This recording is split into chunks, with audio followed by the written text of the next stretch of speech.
Back in late 1960s Britain, if you earned £3,000 a year, the government would take 41% of it away in tax. So to get around this problem, a lot of companies paid their staff a bit less, but then to make up the difference, they gave them a car. And that wasn't subject to any tax at all. Ford cottoned onto that and came up with a variety of trim levels to suit the typical management structure. There was a base model for the sales rep and the L for the sales manager. Then you had the XL with a clock and a locking glove compartment for the sales director, and the powerful GT for the managing director. Ford's badging policy quite literally changed the class system in Britain, because we used to judge people on how they held their knife and fork, or whether they said toilet or lavatory. But after the Cortina came along, it was all based on what it said on your boot lid. Our dads understood what these badges meant, and boy, oh boy, so did we.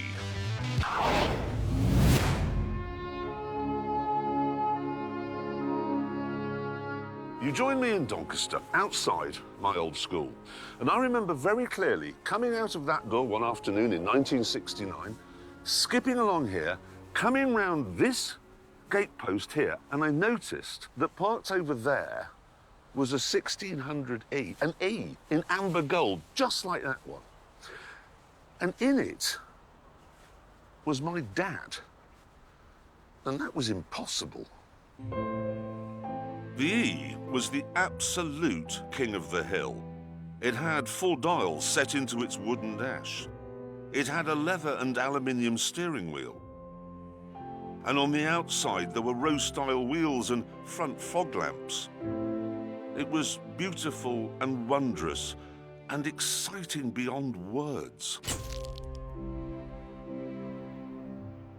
I can still remember now, vividly, how I felt. My knees actually buckled. The hairs on the back of my neck are rising now in exactly the same way as they did on that autumn day 50 years ago. I can also remember the enormity of the hug I gave my dad, because I was just so proud of him. I mean, he had an E. An E stood for executive. My dad had a 1600E. And that meant he was better than the Duke of Edinburgh. A few years later, in South Wales, another young boy called James May went through the exact same thing. I was at my mate Andrew Jones's house, just up the road from ours, when his dad came in and said that my dad had just arrived home and he had a new car. So I went outside, and there, parked next to the curb, was a brand new Cortina GXL. And I thought, well, that can't be my dad's new car. But it was. This was the all-new Mark III Cortina. And because it was the GXL model, it had chrome strips on the grille, and a vinyl roof, and 4 auxiliary dials that were angled towards the driver. It also had something called a rev counter, and I'd never seen one of those before. But when I looked at it, I suddenly became aware that my body could produce semen. Unfortunately, not all children in Britain were as fortunate as James and me, because some of them were born in Birmingham.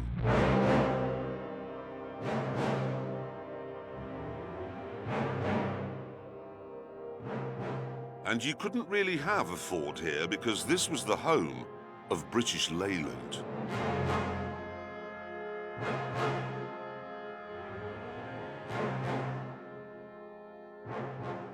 I grew up here, on this street, and I remember the day my dad came home with our new car.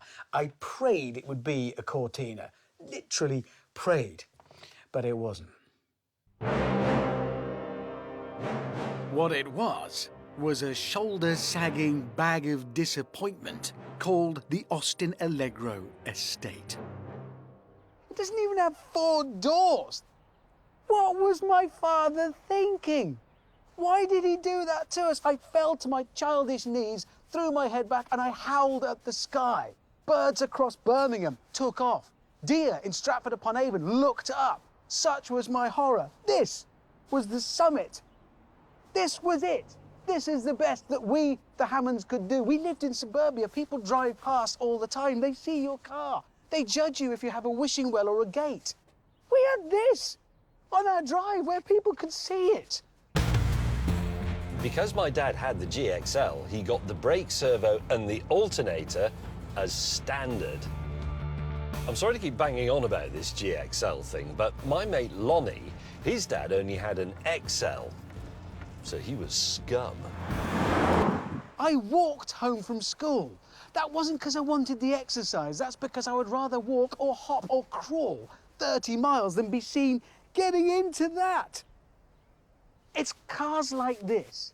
It's secrets, dark secrets like this, lurking in people's pasts that creates serial killers and psychopaths. It's a bloody miracle I'm not one. It's not being short that makes me an angry man or being born in Birmingham. It's this, it's you. I could have been great. I could have had dignity, social standing. I could have mattered. But you came into my life. My dad bought a Mark III Cortina because he had 3 children and he wanted them to be safe. And he knew they would be safe because Ford had made a film telling him so. We've got the teddy bears in, we've got the golf clubs, we've got the racing car. And if you don't happen to carry those things, but you have a bigger family, you can pack those in as well. Even with 5 children in the back, you can drive in a more or less relaxed fashion, safe in the knowledge that they're kept in the 4-door Cortina with child-proof safety locks. I've never driven one of these before, and to be honest, I never wanted to, because that really would be meeting a childhood hero. I love it, though. Thanks, even better now, can't you? What about this one? That's it. Back in 1974, we used to have regular power cuts because of the miners' strike, and there was absolutely nothing to do in our completely pitch-black house. So I used to go outside and sit in my dad's car and just pretend to drive it, which was brilliant. Not least because you could turn the light on, which you couldn't do in the house. Lights. Oh, I used to love the power cuts. Outside of Birmingham then, everyone, young and old, was in love with Ford's 4-door saloon. Because of this love affair, Ford sold a Cortina somewhere in Britain every 47 seconds. In 20 years, they sold 2.6 million of them. And let me put it this way, British Leyland took twice as long as that to sell half as many Minis.